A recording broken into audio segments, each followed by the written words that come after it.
Chemin de vie, c'est un organisme spirituel de Longueuil qui fête cette année ses 15 ans. Je suis en compagnie d'Yvonne Demers. Vous êtes représentante de l'organisme. Vous êtes aussi administratrice sur le conseil d'administration de cet organisme Chemin de vie. Pouvez-vous nous en parler un petit peu de Chemin de vie? Bien oui, je suis venue ici pour ça. Hein? Voilà. Alors, Chemin de vie, oui, c'est, comme vous l'avez dit, c'est un organisme sans but lucratif qui existe depuis 15 ans. Parce qu'on sait ça, on fête notre 15e année cette année. Alors, c'est vraiment, comme vous l'avez dit aussi, un service d'accompagnement des personnes en recherche, en quête de spiritualité. Alors, là, on parle spiritualité, des gens vont des fois dire, oh, c'est une question de la religion, cette affaire-là. Oui, mais pas seulement, parce que la spiritualité, quand même, l'élément spirituel en nous, c'est quelque chose de fondamental. Il y a le physique, il y a l'intellectuel, il y a tout le psychologique, mais tout ce qui dépasse, tout ce qui vient du mystère, qui vient de cet aller à voir plus haut, plus grand, plus... Alors ça relève de la spiritualité, tout ce qui nous amène à être en harmonie avec soi-même, avec les autres, avec la nature. Alors tout ça, c'est du domaine spirituel. Alors, c'est ça. À l'organisme, on a différents moyens pour être capable de nourrir cette vie spirituelle-là chez les gens, quelle que soit leur allégeance religieuse ou pas. Des gens athées qui viennent. Alors, est-ce que vous voulez que je vous parle un petit peu du genre d'activité ou de moyens qu'on se donne pour nourrir ça? J'allais y venir, là, les services, les activités. Je vous laisse glisser quelques mots là-dessus. Alors, on pourrait dire que c'est de 3 ordres. Le premier ordre, le premier volet, c'est tout le domaine de l'accompagnement individuel. Alors, il y a tellement de gens souffrants dans notre communauté. Il y a du stress. Je pense aux aidants naturels, entre autres, les proches aidants, comme on dit. Là. Il y a beaucoup de détresse chez les soignants, chez les jeunes.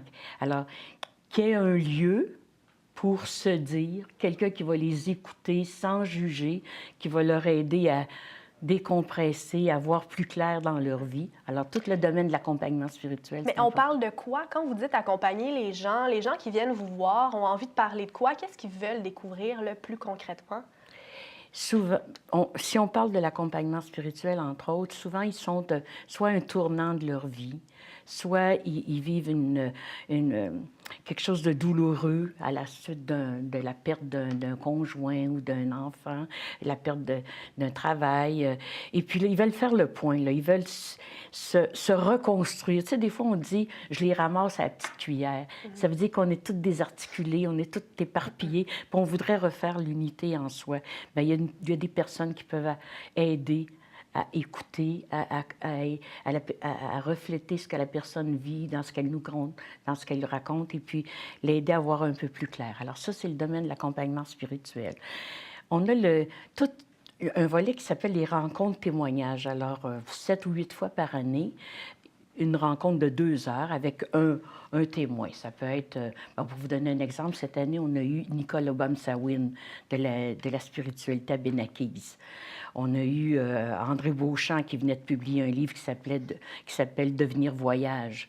Alors, on a eu quelqu'un pour les jeunes. Alors, une rencontre là où, sur un thème en particulier, on fait un petit peu le tour de la question et puis on échange. Puis, il y a tout le domaine des ateliers, des activités.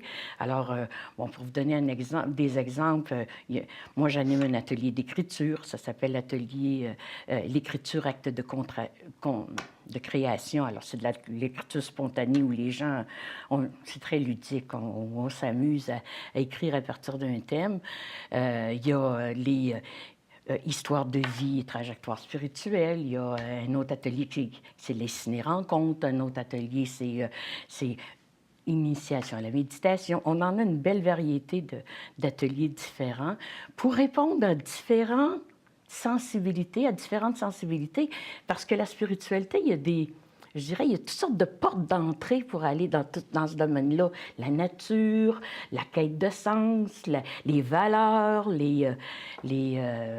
l'engagement social. Alors, pour répondre à différentes sensibilités, à différents questionnements, différentes affinités, bien, il y a toutes sortes de portes d'entrée, puis on essaye de répondre à tous ces questionnements-là. Là. Et est-ce que vos membres, les gens qui viennent chez vous, sont plus vieux, plus jeunes? Comment justement attirer les plus jeunes à venir chez vous? C'est la grande question, puis si vous avez des réponses, vous viendrez.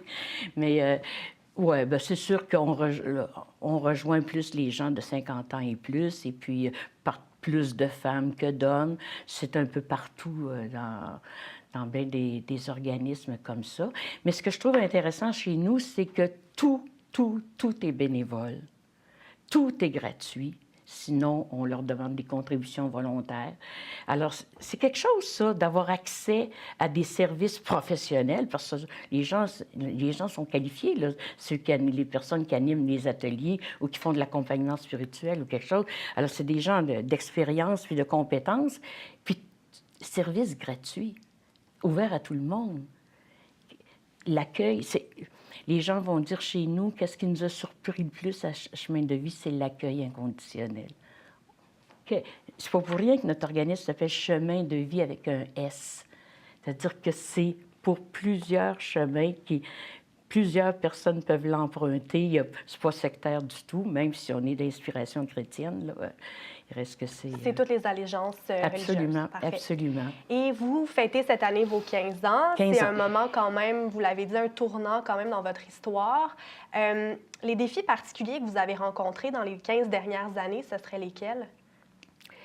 Je dirais un des plus grands... je veux dire, je dirais... On a eu à s'adapter. Parce qu'au début, là, même, tu sais, on parlait plus des gens qui avaient quitté l'Église ou qui ne se reconnaissaient plus d'un paroisse. La question religieuse était pas mal plus au cœur. Alors là, on a ouvert beaucoup au niveau pour être plus campé là, au niveau de la spiritualité. Avez-vous senti justement que c'était une obligation de vous modifier là, un petit peu ou est-ce que ça a été naturel finalement comme adaptation? Je veux dire, c'est sûr que c'est naturel comme... Je veux dire, les personnes qui sont là, ils font partie du monde. Hein? Alors, le monde on est à l'écoute du monde parce que nous sommes du monde et puis on a les mêmes problèmes. On a des familles et puis on voit bien ce qui se passe. Là.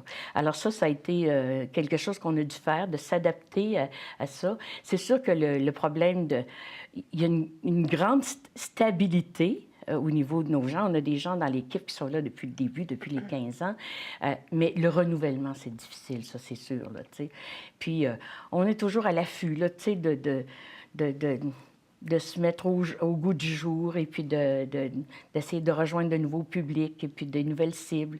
Alors, l'an prochain, bien, c'est ça, là, ça va être notre gros défi, essayer de cibler davantage parce que les besoins sont là. Les besoins sont là, les besoins. Madame Demers, je vous souhaite bonne chance pour la suite des choses. Le temps file, évidemment. Et bon 15e, bonne fin de 15e anniversaire. Merci d'avoir été avec nous et bonne suite chez Chemin de Vie. Et nous, après la pause, on parle du rapport 2017 du Bureau du protecteur du citoyen de Longueuil. À tout de suite. Merci. Merci, ça passe vite.